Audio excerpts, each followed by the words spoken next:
je ne peux qu'être heureux. Cela prouve que les autorités de mon pays s'intéressent à la chose culturelle. Et pour les œuvres qui arrivent, les œuvres font partie de l'histoire du pays. Euh, L'histoire d'une nation ne se raconte pas seulement. Ça s'écrit aussi à travers l'art. Avant que le colon ne pille ses œuvres, parce qu'il faut appeler les choses par leur nom, ces œuvres ont été toujours gardées dans le royaume du Dahomey.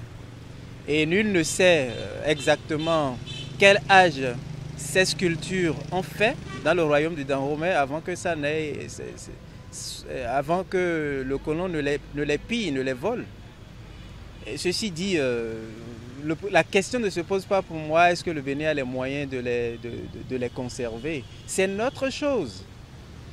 Et nous avons les moyens de les garder. Je pense que pour le moment, c'est l'un des plus grands événements touristiques, patrimoniaux et culturels que l'Afrique, ou du moins l'Afrique de l'Ouest, est en train de vivre actuellement. Parce qu'en réalité, le Bénin a été l'un des premiers pays à entamer cette démarche de récupérer les biens appartenant à nos ancêtres et qui ont été illicitement déportés à l'étranger depuis plus d'une centaine d'années, ou plus précisément 130 ans.